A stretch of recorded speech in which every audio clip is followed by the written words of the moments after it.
Ever had that feeling, that dizzy, electric jolt when the world suddenly feels like a question? When you pause mid-step, look around, and think, what on earth is all this? That feeling that hum beneath reality is where philosophy truly begins. When I was a young lad, wandering the cobbled lanes near the British Museum, I stumbled upon a peculiar little shop. Dust in the air, brass in the window. A sign above the door read, "Philosophical Instruments." It stopped me in my tracks. Even back then, I fancied myself a curious sort, but philosophical instruments, that sounded like something from another world. So I pressed my face to the glass. Inside were clocks and compasses, scales and slide rules, all glinting in the afternoon light. And it clicked. These were not tools for thinking about the world. They were tools for touching it. Once upon a time, that's what philosophy was, natural philosophy. To study the stars was to wonder. To weigh air was to marvel. To ask why was to feel alive. As Aristotle once said, the beginning of philosophy is wonder. It's man's first gasp at the mystery of everything, his attempt to make sense of existence, not through faith alone, but through the fire of his own mind. But here's the twist. Real thinking, isn't what most people assume it is. It's not daydreaming. It's not emotion. It's the manipulation of symbols, little shapes and sounds we use to imitate reality. Words, numbers, diagrams, myths, they're all echoes. We move these echoes around, trying to map the great ocean of experience with a handful of pebbles. That's what philosophy became in the West, a grand game of symbols. But over time, it grew cold, mechanical, detached. Walk into a modern university today, Oxford, Paris, New York, and you'll find philosophers dressed like bankers, hunched behind desks, fencing with logic. Philosophy has split itself into mathematics on one side, linguistics on the other. And God forbid anyone mention the soul, the universe, or the destiny of man. Those questions are dismissed as metaphysical nonsense. So, the modern philosopher clocks in at 9, polishes his theories till 5, then swaps eternity for cocktails. He'd wear a white lab coat if he could, to prove his science of thought was sterile and clean. But that's not philosophy. That's intellectual taxidermy, dead ideas, stuffed and mounted. Real philosophy is alive. It's the sudden intake of breath when the curtain drops and the mystery stands before you. It's when you stop pretending to know and start feeling the pulse of the unknown. That's the true start of the way of liberation. Now, imagine this over in the East. They never turned wonder into a job. The Hindus, the Buddhists, the Taoists, they never split thinking from living. Their philosophy wasn't written on chalkboards. It was written on the wind, the rivers, and the faces of those who'd seen beyond the veil. They didn't sit around obeying rules or memorizing creeds. Their aim wasn't to please a God above, but to realize the God within. Think of it like a mirror. Western thought polishes the glass, studying the reflection. Eastern wisdom looks straight through it into the one who's doing the looking. Religion, properly speaking, means to bind, religare, to tie oneself to a rule, a vow, a master. And sure, that's fine in its place. Christianity, Judaism, Islam, all built on revelation and obedience. God speaks, man listens, the bond is formed, but the Eastern way, it plays a different tune entirely. No king above, no subject below. Not obedience, but awakening. It doesn't start with commandments. It starts with a question. What if the divine isn't something out there, but something you already are? Picture this. If religion is a rule book and science a map, then this, the way of liberation, is the wind itself. You don't follow it. You move with it. And that, my friend, begins with wonder. The pure, childlike kind, the kind that stops you mid-breath and whispers, maybe everything I thought I knew was just the surface. Because the moment you stop clinging to knowledge, that's when the real seeing begins. And that's where liberation cracks the shell of ordinary life. Now, imagine this for a moment. You wake one morning and the whole world feels like a grand stage play. Every bird call, every passing face, every ripple on the river, all of it moving in rhythm, like actors guided by an unseen script. That's not just poetic fancy. For thousands of years, the East has seen life exactly like that, as a cosmic drama, with one eternal actor playing every part. But before we step into that vision, let's glance at our own. The Western mind, the one raised on cathedrals and crowns, has long pictured the universe as a kingdom, a mighty throne above, a ruler divine, and a world of subjects below. Everything governed from the top down, law, order, decree. Even our prayers echo the language of courts. King of kings, Lord of lords, ruler of princes. It's cosmic flattery. Really, we've borrowed the speech of emperors to talk about eternity. And so, deep down, many still imagine God as a monarch, distant, judging, above it all. There's him. And then there's us, a vast, unbridgeable gulf between the two, like the sky and the sea, never quite touching. But here's where it gets awkward. We modern folk live in republics. We shout about freedom and democracy, but worship a cosmic monarchy. And that contradiction leaves the soul in a quiet tug of war. If heaven is a throne room, how could there ever be equality in spirit? Now, let's shift the lens, because across the world, in India and China, the stage looks entirely different. The Hindu model of the universe is not a monarchy. It's a drama, a cosmic theater, where God isn't sitting in a chair above creation, he's acting it out. He's the dancer and the dance, the dreamer and the dream, the player of every part. Every one of us, every person, tree, and star is simply God in disguise. Picture it like this. You're wearing a mask, and so is everyone else. Behind every mask is the same great actor, the same divine spark, pretending to be all these separate lives. Even our word person hints at it from the old Latin personare, that through which sound passes. It meant a mask in the ancient theaters of Greece and Rome, a thing you wore so your voice could echo through the crowd. So, the person you think you are is really just a mask the universe is speaking through, a voice in the grand play of existence. And when the play ends, the actor simply takes off the mask, bows, and begins again, another role, another scene, another life. That's the Hindu view life as a divine performance. And once you see it that way, the fear of death, the pressure of success, the panic of control, they start to fade, because you realize you were never just the mask. You were the actor behind it all. Now consider the Chinese view. For them, the universe isn't a stage or a kingdom, it's a living organism, a self-balancing, breathing whole. There's no king, no prime minister, no grand boss in the sky. Nature isn't ruled, it flows. Think of your body. You've got a heart, lungs, a brain, a stomach, all doing their own thing, but none of them's in charge. It's a harmony, not a hierarchy.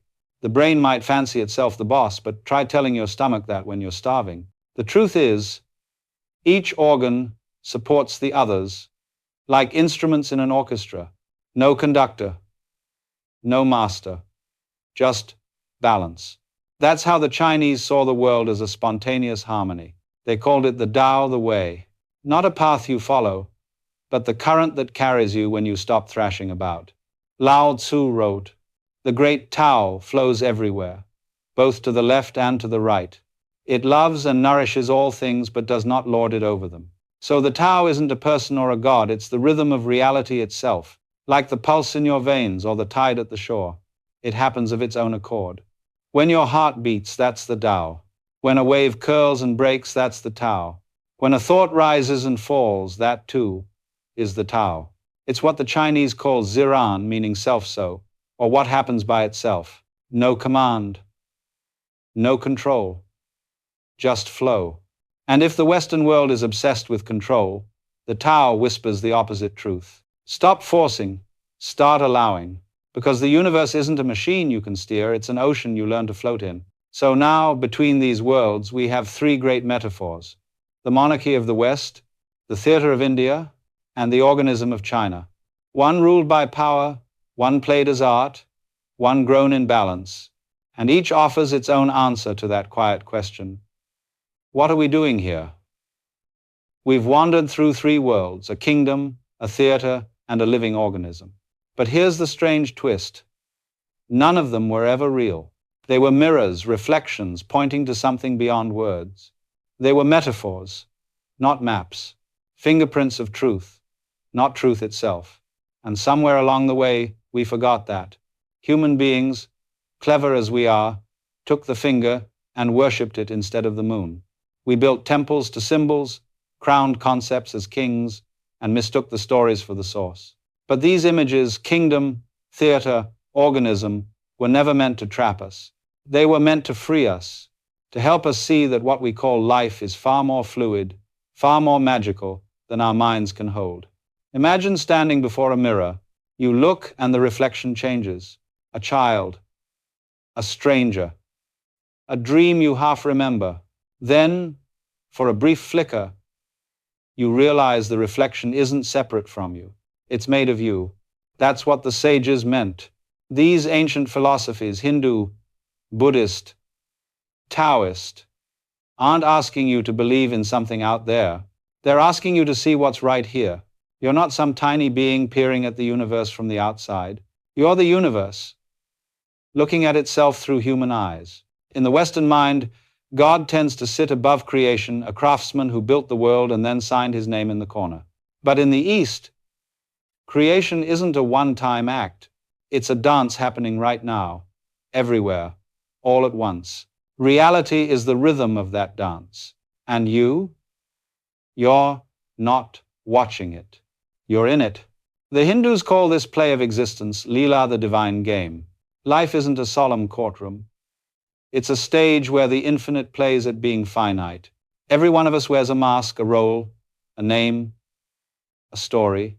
Behind it all, though, the same consciousness is playing every part. Think of your dreams. Every person in them, friend, foe, stranger, is you, pretending to be someone else. That's the cosmic joke. You're the whole play, not just the character. But Buddhism takes that revelation even deeper. It whispers, there's no fixed actor behind the mask at all. What we call self, the me, the mine, the story is a process, not a person. It's like a flame, constant movement, yet always changing shape. No single spark remains, yet the fire never dies. This is anatta, the Buddhist truth of no fixed self. You're not erased, you're expanded. You're not a lonely spark in the dark. You're the glow of the fire itself, not a soul trapped in a body, but the living flow of reality, breathing itself into form. Picture a wave rising from the sea.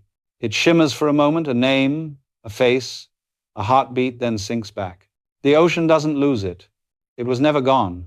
It was the ocean, just for a time. That's what liberation means, seeing through the illusion of separateness. Not in theory, but in the marrow of your being. The Hindus call this illusion Maya, the grand magic trick of perception. Not falsehood, but misdirection, like mist on a lake, making you forget the water beneath. And when that mist clears, even for a breath, the truth blazes through. Life isn't happening to you. It's happening as you. Now consider this. In our modern world, that illusion runs deep. We chase our own reflections, perfecting masks, polishing identities, calling it self-improvement.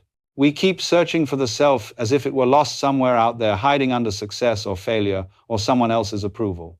But awakening isn't about finding anything. It's about remembering. It's the sudden jolt when you realize the seeker and the sought are the same. Because everything you've been looking for, peace, purpose, belonging, it's already here. You just forgot to notice. That's why these Eastern ways aren't about belief. They're about direct experience, about seeing, not thinking, feeling, not theorizing. Religion asks, what must I obey? Science asks, what can I prove? But the way of liberation asks, what am I? And if you follow that question deep enough, past words, past thought, past me, you'll find silence. The same silence that hums behind the stars. That silence isn't empty. It's alive. It's the real you, watching, breathing, being. So, you've seen through the mask, you've looked into the mirror and watched the reflection dissolve into light. And now there's that quiet question which every seeker eventually faces. How do you live from this new way of seeing? From this stillness that doesn't belong to thought or belief, but to something far deeper, the pulse beneath all experience.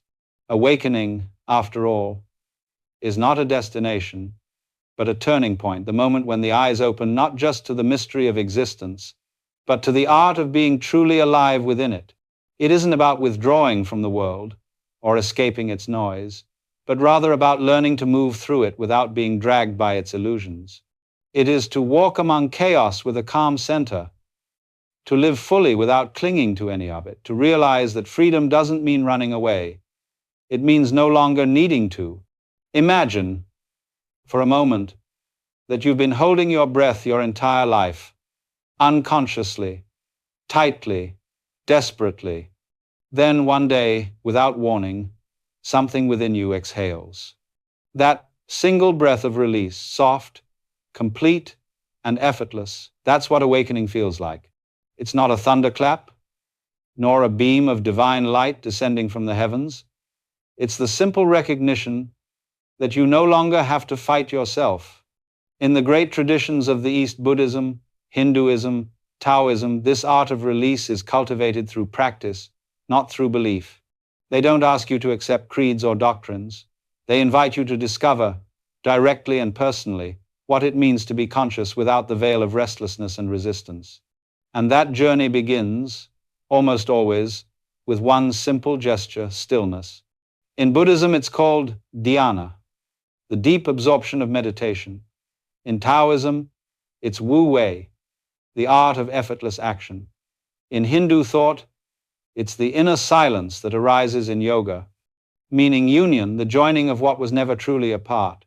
You sit quietly, you breathe, and as you sit, the mind begins its old familiar song, the chatter, the endless parade of memories and worries, plans and fears. You try to quiet them, and in doing so, you only make them louder, as if struggling against the tide itself. Then something shifts, you stop resisting. You let the thoughts come, and you simply watch. Slowly, almost imperceptibly, you realize that the thoughts are not the problem. Your attachment to them is. They move through your awareness like clouds across an open sky, momentary shapes in a vast expanse that never changes. The clouds shift and vanish, but the sky remains untouched. That's what meditation teaches, not to control the mind, but to remember that you are not the mind. You are the silent space through which it passes. In that quiet space, emotions too begin to reveal their transient nature. Anger flares and fades, sadness rises and falls, joy bursts and dissolves like morning mist. Each of them plays its part in the grand rhythm of being, but none of them define who you are. You are the awareness that feels them all, yet remains undisturbed, the still point around which the world turns. Meditation, then, isn't about becoming blank or distant. It's about becoming vast enough to hold everything without breaking. It's about being the ocean, not the wave. And this is where the Taoist wisdom of Wu Wei breathes its quiet truth. The more you struggle, the heavier the current becomes. But the moment you stop fighting, you float. The universe carries you, not as a passenger, but as a part of itself. Lao Tzu wrote that the softest thing in the world overcomes the hardest. He was speaking of water, gentle enough to yield, yet patient enough to carve valleys through stone. To live in alignment with the Tao is to live like water, to flow, to adapt, to yield, yet never lose your nature.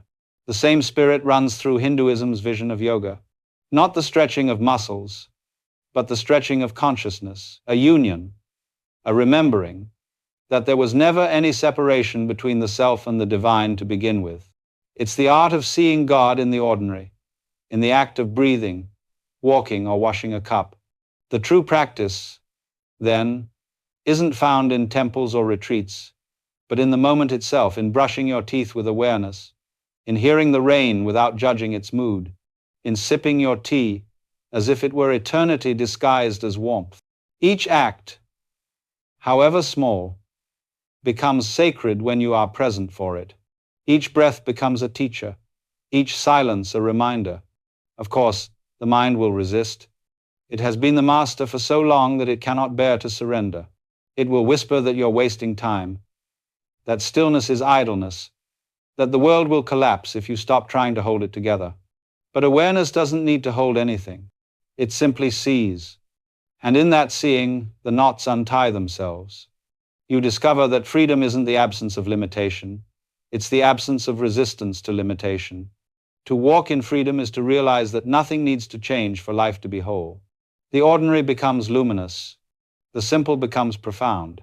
And so, the practice of letting go is not a technique to master, but a way of being to remember.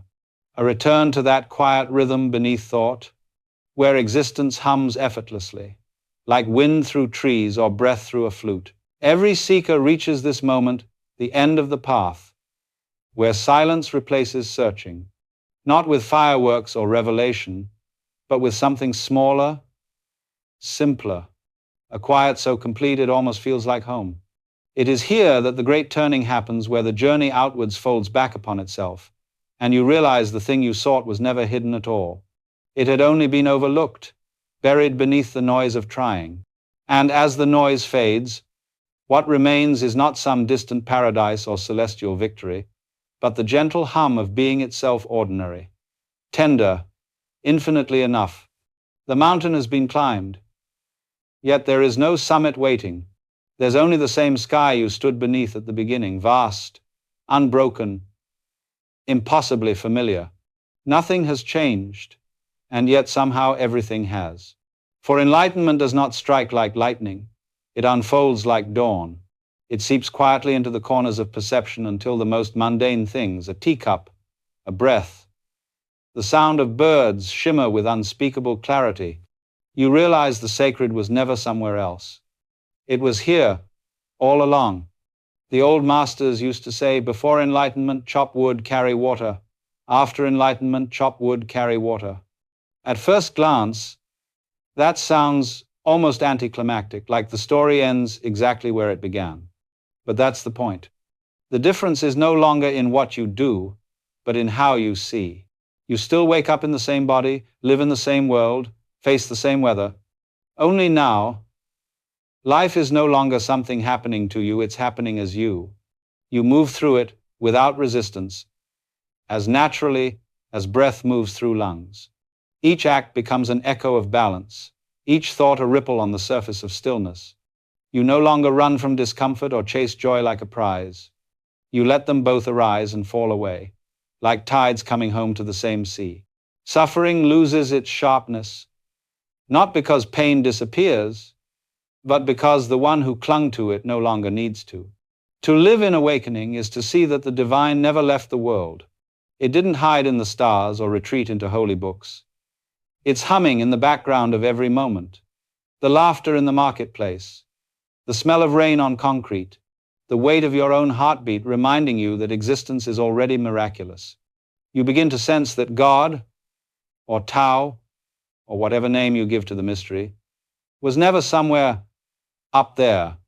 It was always right here, playing this astonishing game of hide and seek, pretending to be you, so that it could rediscover itself again. When you see that, seeking ends, the search collapses into seeing, and the path reveals itself not as a road to follow, but as the ground you've been walking all along. This is what the Buddhists call the middle way, the art of living without clinging to either heaven or earth. You are neither detached from life nor enslaved by it. You participate in the play, knowing it for what it is, a divine masquerade of forms, endlessly shifting, endlessly whole. You can laugh again not because you've escaped the drama, but because you've understood the punchline. You can love freely because you no longer fear loss. And even in sorrow, there is peace, because you've seen what lies beneath it. The endless continuity of being. The awakened one doesn't float above the world they walk among us. They stand in queues, wash dishes, raise children, argue, cry, and laugh just like anyone else. But something in their gaze gives them away a softness, a depth, as if they see through the outer form into the quiet truth that moves behind it. Their life becomes effortless not because they have no challenges, but because they no longer mistake challenges for enemies. They live in the flow of things, like water taking the shape of the moment. They know there's nothing to hold, because nothing was ever truly separate. When you reach this stage, the world doesn't shrink, it expands. Every breath feels cosmic. Every sound feels holy. Every small act becomes part of a vast harmony that has no beginning and no end. The awakened heart lives without boundary. It loves without reason. It gives without loss. It rests in the awareness that every moment, every thought, every heartbeat is the universe playing itself again and again, forever new. And so, enlightenment is not a conclusion but a return, a homecoming to the very thing that never left. At the end of the way of liberation, you discover there was never a way at all. Only this moment, timeless and ungraspable, unfolding exactly as it should. And when you finally sit in that quiet, knowing not as a philosopher, not as a mystic, but as a living breath of the infinite, you understand that the one who searched was never apart from what was found. The wave has remembered the sea. The mirror has recognized its own reflection. And the dreamer, at last, has awakened to the dream. The way of liberation is not a journey of escape, but a remembering, a return to the simplicity that was always here. And as the silence deepens, you realize life was never asking you to reach perfection. It was only ever asking you to be present. For in the end, it wasn't you who found the truth. It was the truth, patiently, finding you.